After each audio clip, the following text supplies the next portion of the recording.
सर्दियों की एक धुंधली शाम थी। कोहर इतनी गहरी थी कि सड़क के दूसरी तरफ खड़ा आदमी भी साफ नजर नहीं आ रहा था। ठंडी हवा हड्डियों में उतर रही थी और लोग कांपते हाथों से शालें लपेटे जल्दी जल्दी गुजर रहे थे। इसी सड़क के किनारे एक छोटा सा ठेला लगा था। ठेले के ऊपर मट्टी के चूल्हे से उठती हुई भाप और गजरेले यानी गाजर के हलवे की गरम मीठी खुशबू सर्द फिजा में फैल रही थी। ठेले के आगे एक तख्ती लटक रही थी, सिर्फ 10 रुपए प्लेट। ठेले वाला नौजवान था, नाम सलीम। आंखों में चमक, चेहरे पर खुद एतमादी और लबों पर हल्की सी मुस्कुराहट। आइए आइए, सर्दी में गरम गजरेला सिर्फ 10 रुपए प्लेट। इतने में दो आदमी रुके। एक ने हैरत से तख्ती देखी, फिर देगची में झांका जहां गजरेला हल्की आंच पर पक रहा था। क्या वाकई सिर्फ 10 रुपए? सलीम ने फौरन कहा। जी हाँ, 10 रुपए प्लेट। कुछ ही लम्हों में ठेले के गिर्द भीड़ लग गई। सर्द मौसम, मीठी खुशबू और सस्ती कीमत, ये सब लोगों को रोकने के लिए काफी था। अचानक भीड़ में से एक बूढ़ा शख्स आगे आया।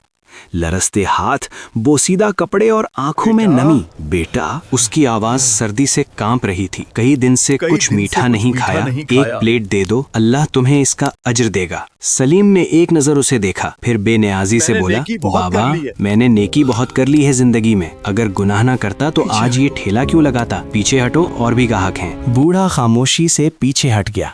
सर्दी जैसे उसके दिल तक उतर गई हो।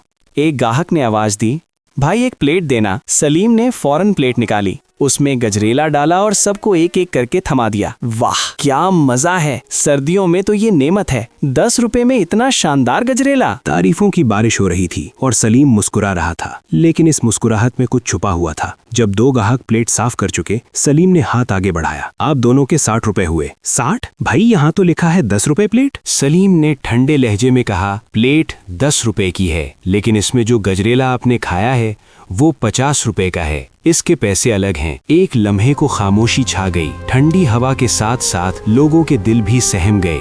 ये तो खुला धोखा है, एक ग्राहक बोल उठा। मगर सलीम के चेहरे पर कोई पशेमानी न थी और सलीम इसी 10 रुपए की प्लेट के नाम पर पूरे दिन में हजारों रुपए कमा गया। उसी कस्बे के एक कच्चे से महल्ले में फराज नाम का एक मेहनती आदमी अपने छोटे से खानदान के साथ रहता था। दिन भर वो मजदूरी करता, बोझ उठाता और शाम को सर्दी से अकड़े जिस्म के साथ चंद सिक्के जेब में डालकर घर लौटता। उसकी बीवी आयशा थी, जो अपनी सास के साथ मिलकर ठंडे घर को भी गर्म रखती थी, सब्र, दुआ और मोहब्बत से। एक शाम जब सूरज धुंध में गुम हो रहा था और फराज काम से वापस आ रहा था, रास्ते में अचानक वही बूढ़ा शख्स उससे टकरा गया। बूढ़े की आंखें थकी हुई थीं और आवाज में भूख की लर्जिश। बेटा, आज बहुत सर्दी है और पेट में कुछ नहीं। अगर मुमकिन हो तो इस सलीम के ठेले से मुझे गजरेला खिलवा दो। फराज ने बूढ़े के चेहरे की तरफ देखा। वो दोनों ठेले पर पहुंचे। भाप उठ रहा था, मीठी खुशबू फिजा में फैली हुई थी। फराज ने कहा, भाई एक प्लेट गजरेला देना। सलीम ने प्लेट दी। फराज ने जेब से 10 रुपए निकाल कर दे दिए। सलीम ने आंख उठाकर कहा, भाई 50 रुपए और हैं। फराज चौंका,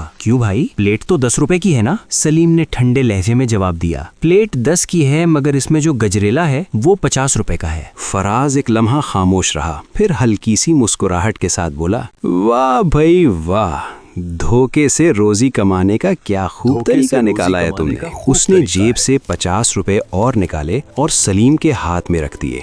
बूढ़े ने लरसते हाथ उठाकर दुआ दी, अल्लाह तुम्हें सलामत रखे बेटा, तुमने आज मेरा दिल भी गर्म कर दिया। जब फराज घर पहुंचा तो आयशा ने सिक्कों को गिनकर कहा, ये तो 240 रुपए हैं, आज कुछ कम नहीं हो गए? फराज ने सारी बात बता दी। आयशा ने आहिस्ता से कहा, कोई बात नहीं, आपने एक भूखे को अपनी मेहनत की कमाई से खिलाया है, अल्लाह इसका बदला जरूर देगा। फिर उसने चूल्हे का ढक्कन उठाया। कमरे में एक मानूस सी खुशबू फैल गई। वैसे मैंने भी आज आपके लिए गजरेला बनाया है। फराज के चेहरे पर मुस्कुराहट आ गई। अल्हम्दुलिल्लाह, आज तो दिन ही मीठा हो गया। उसने पहला लुक्मा लिया। आयशा, तुम्हारे हाथ के गजरेले की खुशबू भी और जायका भी दिल तक उतर जाता है। अगले दिन फिर वही सर्दी, फिर वही बूढ़ा, और फराज ने एक बार फिर उसे गजरेला खिलाया। लेकिन किस्मत ने कुछ और ही लिख रखा था। एक दिन फराज मजदूरी पर भारी बोरियां उतार रहा था कि अचानक पांव फिसल गया। एक जोरदार आवाज आई और वो जमीन पर गिर पड़ा। दर्द ऐसा था कि सांस रुक गई। लोग दौड़े, उसे हकीम के पास ले जाया गया। आयशा और उसकी सास रोती हुई पहुंची। हकीम ने कहा, हड्डी टूट गई है, चलना फिरना मुश्किल हो जाएगा, अलबत्ता दवा और आराम मिला तो 3 महीने में ठीक हो सकता है। फराज के दिल में एक खौफ उतर गया। अगर मैं काम ना कर सका तो इलाज और घर का खर्च कहाँ से आएगा? आयशा ने जिस उसका रब हाथ ने थाम नेकी लिया करवाई और आंसू है, छुपा कर बोली, फिक्र न कीजिए, जिस रब ने आपसे वो नेकी रास्ता करवाई भी है वो निकालेगा। कोई रास्ता जरूर निकालेगा। फराज बिस्तर पर था, टांग पर पट्टी बंधी थी और कमरे में सर्दी की खामोशी फैली हुई थी। आयशा रात भर जागती रही। उसके जहन में बस एक ही सवाल गर्दिश कर रहा था, अब घर कैसे चलेगा, इलाज के पैसे कहाँ से आएंगे? अचानक उसे फराज की बात याद आ गई। वो मुस्कुराकर कह रहा था, आयशा, तुम्हारे हाथ के गजरेले का जायका बाजार में कहीं नहीं मिलता। ये बात उसके दिल में उतर गई। या उसने अल्लाह, वुजू किया, 2 नफल पढ़े और आसमान की तरफ मेरे हाथ इस उठा दिए। कदम या को अल्लाह, बरकत मैंने दे। सिर्फ रिस्क के हलाल का इरादा किया है, मेरे इस छोटे से कदम में बरकत डाल दे। अगली सुबह कोहर अभी पूरी तरह छटी न थी कि आयशा ने उसी सड़क के किनारे एक सादा सा ठेला लगा लिया। चूल्हे पर पतीला रखा था जिसमें गरम गरम गजरेला आहिस्ता आहिस्ता पक रहा था। खुशबू सर्द हवा को चीरती हुई दूर तक जा रही थी। ठेले के आगे एक तख्ती थी, सिर्फ 10 रुपए प्लेट, खालिस गजरेला। 2 आदमी रुके। एक ने तंजिया हंसी के साथ कहा, लो भाई, एक और 10 रुपए वाला ठेला आ गया, अब ये भी प्लेट के 10 लेगी और गजरेले के 50 अलग मांगेगी। ये भी प्लेट के 10 और गजरेले के 50 लेगी? आयशा ने सुकून से जवाब दिया, नहीं भाई, मेरे ठेले पर सिर्फ 10 रुपए में गजरेले से भरी प्लेट मिलेगी, मैं धोखा नहीं देती। ये सुनकर लोग रुकने लगे। कुछ ही देर में ठेले के गिर्द भीड़ जमा हो गई। वाकई मजे का है, ये तो सलीम से भी अच्छा है और कीमत भी पूरी सच्चाई। सलीम दूर खड़ा ये सब देख रहा था। उसके दिल में आग लग गई। बेवकूफ औरत, वो बड़बड़ाया, 10 रुपए में बेचेगी तो नुकसान ही नुकसान होगा, कल यहाँ नजर नहीं आएगी। लेकिन वक्त गुजरता गया और गाहक बढ़ते गए। दोपहर होने लगी और आयशा हैरान थी कि पतीला खत्म होने का नाम ही नहीं ले रहा था। उसी लम्हे वही बूढ़ा शख्स आहिस्ता आहिस्ता आगे आया। बेटी, अगर हो सके तो जरा सा गजरेला दे दो, बहुत भूख लगी है और आज मेरे पास पैसे भी नहीं हैं। आयशा ने फौरन कहा, बाबा, पैसे की कोई बात नहीं, आप आराम से खाएं। उसने प्लेट भर कर दे दी। बूढ़ा एक तरफ बैठकर खाने लगा। आयशा दोबारा ग्राहकों में मसरूफ हो गई। लेकिन फिर एक अजीब बात होने लगी। जिस जिसको वो गजरेला देती गई, पतीला कम ही नहीं हो रहा था। शाम हो गई, सर्दी बढ़ गई, मगर पतीला वैसा ही भरा हुआ था। आयशा के हाथ रुक गए। वो हैरत से पतीले को देखने लगी। बूढ़े ने ये मंजर देखा और एक पुरइसरार मुस्कुराहट के साथ उसकी तरफ देखा। उसकी आंखों में कुछ ऐसा था जो समझ से बाहर था। उस दिन तमाम खर्च निकालने के बाद आयशा के पास 3000 रुपए बचे थे। उसने कांपते हाथों से वो पैसे गिने और आंखों से आंसू बह निकले। या अल्लाह, ये तेरा करम है। मगर ये सब सलीम की नजरों से ओझल न था। अब उसके दिल में सिर्फ हसद ही नहीं बल्कि जहर भर चुका था। एक दिन जब आयशा एक बूढ़ी औरत को सहारा देने के लिए चंद लम्हों को ठेले से दूर गईं, सलीम आहिस्ता से आगे बढ़ा। उसने इधर उधर देखा और फिर आयशा के गजरीले के पतीले में चुपके से एक खराब चीज डाल दी। उसकी आंखों में शैतानी चमक थी। अब देखता हूँ कैसे चलता है ये ठेला। अब देखता हूँ कैसे चलता है ये ठेला। सर्द हवा के साथ एक नया खतरा खामोशी से फैल चुका था। सर्दी की वही शाम थी, मगर उस दिन हवा में एक अजीब घबराहट थी। कुछ ही देर में जिन लोगों ने गजरेला खाया था, उनके पेट में शदीद दर्द उठने लगा। एक तो नहीं, तकरीबन 12 आदमी कराहते हुए हकीम के पास पहुंच गए। खबर जंगल की आग की तरह फैल गई। उसी लम्हे सलीम भी वहां पहुंचा। चेहरे पर तंजिया मुस्कुराहट और आवाज में जहर। क्यों भाई, आ गया मजा?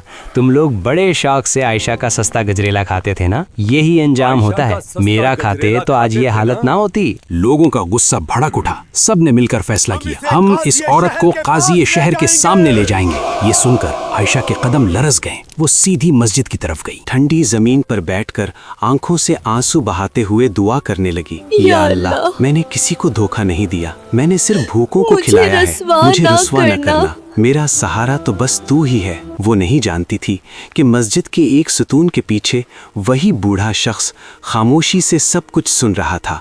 अगले दिन काजी शहर का दरबार लगा। सलीम ग्राहकों को लेकर आया, दिल में ये यकीन लिए कि आज आयशा को सजा जरूर मिलेगी। दरबार में खामोशी छा गई जब काजी ने पूछा, बताओ किसका खाना खाने से तुम्हारी तबीयत खराब हुई? अचानक सब गाहक एक साथ बोल उठे, काजी साहब, हमारी तबीयत सलीम के गजरेले से खराब हुई है। सलीम के पांव के नीचे से जमीन निकल गई।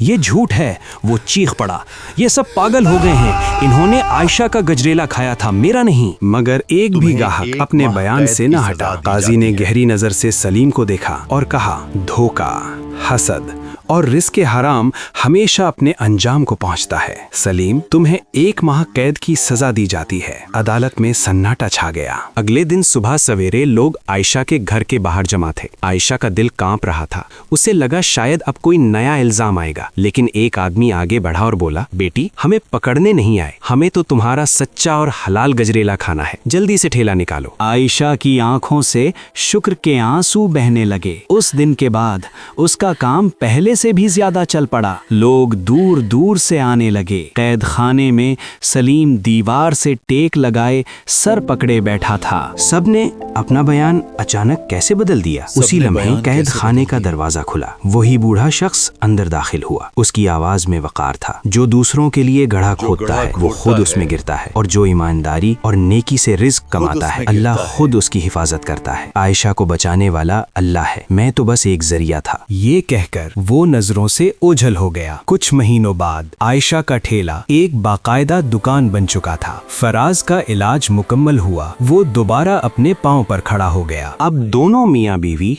मिलकर हलाल, सच और नेकी के साथ गजरेला बेचते थे। और उस कस्बे में आज भी लोग कहते हैं, जो रिज्क में सच रखता है अल्लाह उसकी जिंदगी में मिठास भर देता है।